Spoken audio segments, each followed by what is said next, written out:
On April 1st, 1984, legendary singer Marvin Gaye was fatally shot by his own father just one day before his 45th birthday.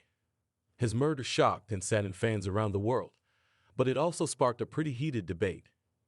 Was his father justified in shooting Marvin or not? Let us know where you stand after we give you the details on what happened that afternoon. One thing to keep in mind is that Marvin's dad was charged with voluntary manslaughter, which is sometimes confused with certain murder charges, like second-degree murder because they're both intentional but unplanned. Voluntary manslaughter is when a person kills someone in the heat of the moment when they're very emotional and in a situation that would cause most people to lose control. Second-degree murder is intentional but unplanned, but instead of primarily being a heat of passion killing, it's mostly just disregard for human life. Here's a situation to show the difference. Let's say you and your neighbor don't get along and you're outside raking your leaves one day. The two of you begin arguing and it becomes a physical altercation where you hit them with a rake and they die as a result. That could be second-degree murder in some jurisdictions. Now, let's say you're outside raking leaves and you come inside to get a drink of water and find your neighbor in bed with your wife. Naturally, this causes you to blow a gasket and you attack your neighbor and end up killing them.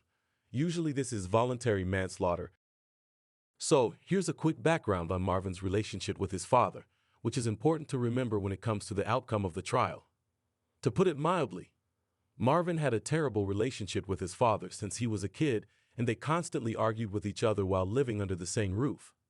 His father was violent, insanely strict, and an impossibly overbearing parent who, according to Marvin's sister, would beat Marvin for any and every reason you could imagine, even telling her that he'd kill Marvin if he ever touched him. And he never approved of Marvin's music career, even as Marvin rose to superstardom around the world, although he conveniently didn't mind living off his son's money.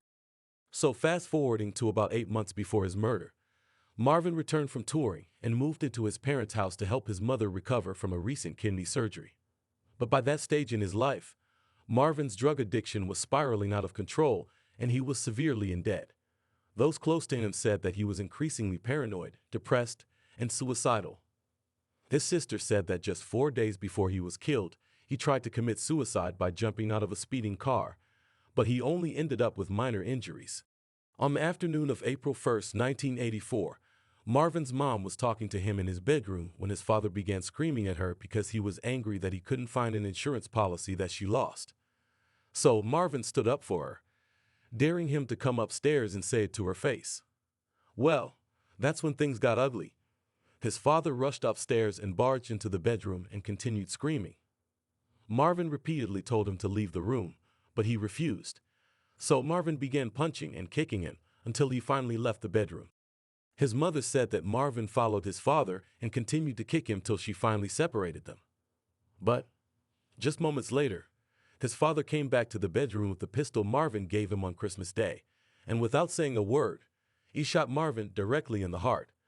The bullet also pierced Marvin's right lung, stomach, liver, diaphragm, and left kidney. Marvin immediately collapsed to the floor, and that's when his father moved in closer and shot him again at point-blank range.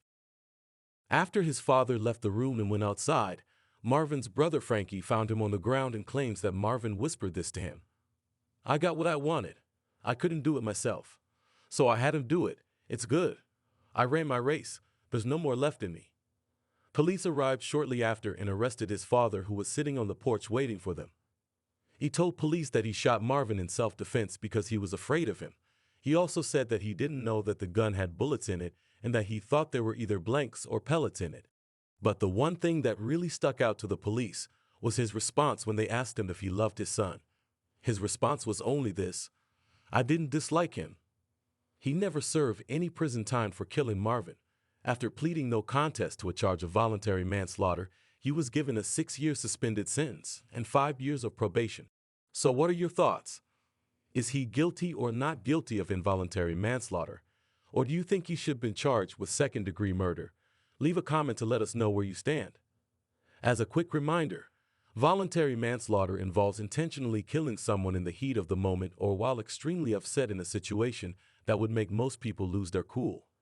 Second-degree murder is intentionally killing someone, but not necessarily in the heat of the moment, but more so from a disregard for human life.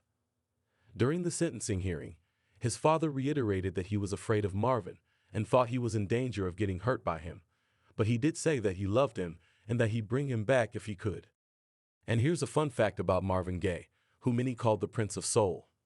He added an E to his last name as a tribute to his favorite singer, Sam Cooke, who's known as the King of Soul. Ironically, Cooke was also shot and killed under very strange circumstances in 1964. Even worse, his killer also never saw any prison time either. A full video of Sam Cooke's mysterious murder is on our channel. Thanks for listening, and please subscribe for more true crime, unless you're scared.